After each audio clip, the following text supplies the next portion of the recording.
68 years of non-stop hiccuping.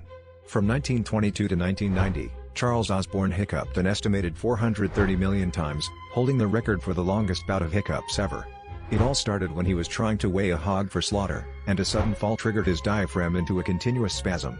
Despite seeking medical advice and trying countless remedies, the hiccups persisted, becoming a bizarre part of his daily life. Imagine dealing with hiccups through wars, the Great Depression, and the rise of television.